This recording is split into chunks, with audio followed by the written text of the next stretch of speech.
مصر کی تاریخ کا ایک ایسا بدترین انسان جو فرعون سے زیادہ ظالم و جابر اور بدبخت انسان تھا، اور اسی بدبخت کی وجہ سے فرعون اللہ پاک کی وحدانیت پر ایمان نہ لا سکا، اور فرعون کافر و مشرک مرا اور ہمیشہ ہمیشہ کے لیے جہنمی بن گیا۔ جیسا کہ سب یہ جانتے ہیں کہ فرعون مصر کی تاریخ کا سب سے بدترین انسان تھا کہ جس نے خدائی کا دعویٰ کیا اور بنی اسرائیل کے مسلمانوں کا قتل عام کیا۔ لیکن کیا آپ یہ جانتے ہیں کہ فرعون کا خدائی کا دعویٰ کرنے اور مصر پر ظلم و جابر کرنے اور اللہ پاک کی وحدانیت پر ایمان نہ لانے اور فرعون کو کافر و مشرک اور جہنمی بنانے میں سب سے بڑا ہاتھ اس انسان کا تھا کہ جس کا آج ہم ذکر کرنے والے ہیں، جس کا ذکر اللہ پاک نے قرآن پاک میں حامان کے نام سے کیا ہے۔ تو آج ہم یہ بیان کریں گے کہ فرعون کا سب سے خاص دوست اور فرعون کا سب سے خاص وزیر حامان کون تھا،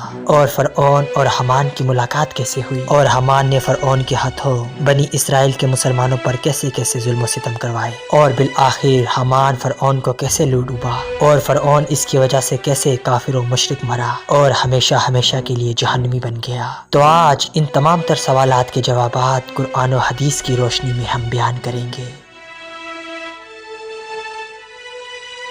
اللہ پاک نے قرآن پاک کے کئی مقامات پر فرعون کے وزیر حامان کا ذکر فرمایا ہے۔ حامان کے بارے میں مفسرین لکھتے ہیں کہ حامان مصر کے وزیر کا ایک لقب ہوا کرتا تھا۔ جو کوئی بھی بادشاہ مصر کا وزیر مقرر کرتا اس کو حامان کہا جاتا تھا، جیسا کہ مصر کے تمام تر بادشاہوں کو فرعون کہا جاتا تھا، اسی طرح انہی بادشاہوں کے وزیروں کو حامان کہا جاتا تھا۔ اور بعض روایتوں میں آتا ہے کہ حامان اس مخصوص شخص کا نام ہے جو فرعون موسیٰ کا وزیر تھا اور جس کا ذکر اللہ پاک نے قرآن پاک میں فرمایا ہے۔ حامان مصر میں رہنے والا ایک عام باشندہ تھا۔ فرعون اور حامان کی پہلی ملاقات اس وقت ہوئی جب فرعون مزدوری کی تلاش میں مصر کی طرف نکلا، تو ایک مقام پر فرعون اور حامان کی ملاقات ہوئی، اور یہ ملاقات دیکھتے ہی دیکھتے دوستی میں بدل گئی، اور اس طرح یہ دونوں بدبخت ایک دوسرے کے پکے دوست بن گئے۔ اس طرح فرعون بادشاہ مصر کے دربار میں گیا، اور فرعون نے وہاں پر جا کر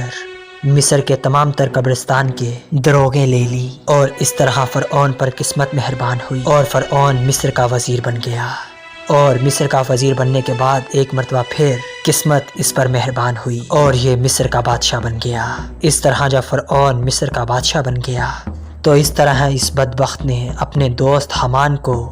اپنے پاس بلا لیا، اپنا سب سے خاص وزیر مقرر کر دیا، اور پھر یہاں سے ان دونوں کی بدبختیوں کا سفر شروع ہوا۔ فرعون کے ہر ظلم و ستم اور گناہ کے پیچھے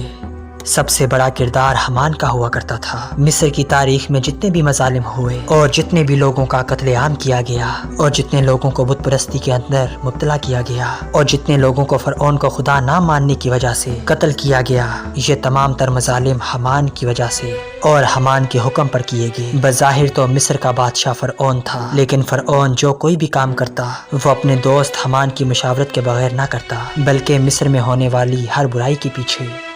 حامان کی شیطانیت چھپی ہوتی تھی۔ حامان فرعون کو جو کوئی بھی مشورہ دیتا فرعون وہی کام کرتا۔ اسی وجہ سے تاریخ کے اندر حامان کو فرعون پر اور اس کو سب سے بڑا ظالم و جابر اور بدترین انسان قرار دیا گیا ہے۔ فرعون جب مصر کا بادشاہ بنا تو فرعون نے کہا کہ میں مصر کے اندر خدائی کا دعویٰ کرنا چاہتا ہوں، اور میں یہ چاہتا ہوں کہ مصر کے اندر تمام تر لوگ مجھے اپنا خدا مانیں اور میری پوجا کریں اور میرے سامنے سجدہ کیا کریں۔ تو فرعون نے حامان سے کہا کہ مجھے ایسا کیا کرنا چاہیے کہ مصر کے اندر تمام تر لوگ مجھے اپنا خدا ماننے لگے۔ تو اس وقت حامان نے فرعون کو یہ مشورہ دیا کہ سب سے پہلے مصر کے اندر دین اسلام کی تبلیغ پر پابندی لگائی جائے اور دینی درسگاہوں کو بند کر دیا جائے، اور اس طرح حامان کے کہنے پر مصر کے اندر دینی درسگاہوں کو بند کر دیا گیا اور دین اسلام کی تبلیغ پر پابندی لگا دی گئی، اور وقت کے ساتھ ساتھ مصر کے لوگ حضرت یوسف علیہ السلام کی تبلیغ سے ان کے دین سے دور ہونے لگے، اور دین کی دوری کی وجہ سے لوگ جانوروں جیسا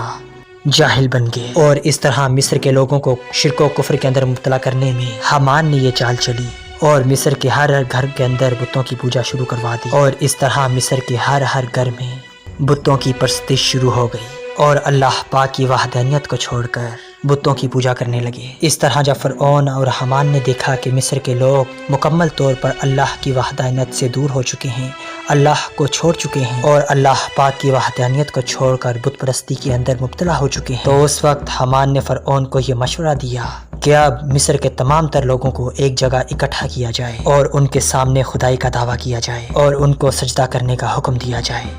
تو بس فرعون نے ایسا ہی کیا۔ مصر کے تمام تر لوگوں کو ایک مقام پر اکٹھا کیا گیا اور فرعون نے ان تمام تر لوگوں کے سامنے خدائی کا دعویٰ کیا اور ان کو اپنے سامنے سجدہ کرنے کا حکم دیا۔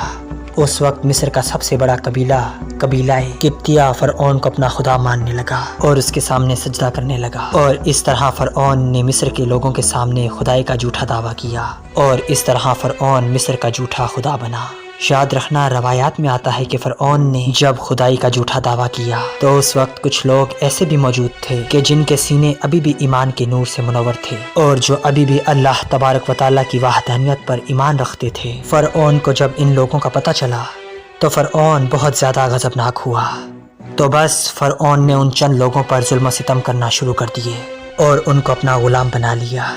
اور مصر کا سب سے مشکل ترین کام اور بھاری بھرکم کام بنی اسرائیل کے ان چند لوگوں سے لیا جاتا اور ان پر بدترین تشدد کیا جاتا۔ اس طرح جب فرعون اور حامان کا ظلم و ستم حد سے زیادہ بڑھنے لگا تو بس اللہ پاک نے بنی اسرائیل کی ہدایت کے لیے اپنے پیارے پیغمبر حضرت موسیٰ علیہ السلام کو مبعوث فرمایا۔ اللہ پاک کا پیغام حضرت موسیٰ علیہ السلام نے فرعون تک پہنچایا اور اللہ پاک کی وحدانیت کی طرف فرعون کو بلایا اور مسلمانوں پر ظلم و ستم کرنے سے منع فرمایا، لیکن فرعون اپنی سرکشی سے باز نہ آیا اور وہ اسی طرح بنی اسرائیل پر ظلم و ستم کرتا رہا اور اپنے کفر و شرک پر ڈٹا رہا۔ روایات میں آتا ہے کہ ایک مرتبہ حضرت موسیٰ علیہ السلام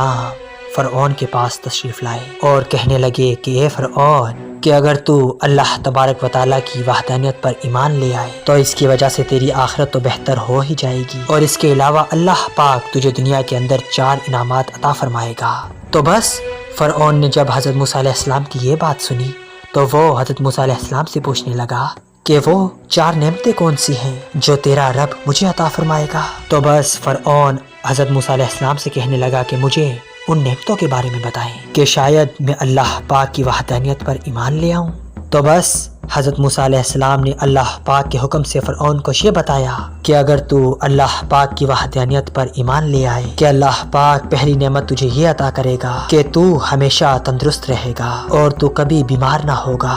اور دوسری نعمت تجھے اللہ پاک یہ عطا فرمائے گا کہ ابھی تو ایک ملک کا بادشاہ ہے۔ اگر تو اللہ پاک کی وحدانیت پر ایمان لے آئے تو اللہ پاک تجھے 2 اور ممالک پر بادشاہت عطا فرمائے گا۔ اس ملک کی بادشاہت تو تجھے اللہ تبارک و تعالیٰ کی نافرمانی کے سبب ملی ہے، لیکن تو یہ سوچ اگر تو اللہ کی فرما برداری کرے گا تو سوچ اللہ پاک تجھے کیا کیا عطا فرمائے گا، اور اگر تو اللہ تبارک و تعالیٰ کی وحدانیت پر ایمان لے آئے تو اللہ تبارک و تعالیٰ تجھے دنیاوی نعمتوں کے ساتھ ساتھ جنت کے اندر بھی جگہ عطا فرمائے گا۔ فرعون نے جب حضرت موسیٰ علیہ السلام کی یہ بات سنی تو فرعون حضرت موسیٰ علیہ السلام کی ان باتوں سے بہت زیادہ متاثر ہوا۔ فرعون نے حضرت موسیٰ علیہ السلام کی جب یہ باتیں سنی تو وہ حضرت موسیٰ علیہ السلام سے کہنے لگا کہ میں پہلے اپنی بیوی سے مشورہ کروں گا۔ اس کے بعد فرعون گھر گیا اور اپنی بیوی حضرت آسیہ سلام اللہ علیہا سے مخاطب ہوا اور کہنے لگا کہ مجھے اللہ کے نبی حضرت موسیٰ علیہ السلام نے یہ کہا ہے کہ اگر میں اللہ کی وحدانیت پر ایمان لے آؤں تو اللہ پاک مجھے فلاں فلاں نعمتوں سے نوازے گا۔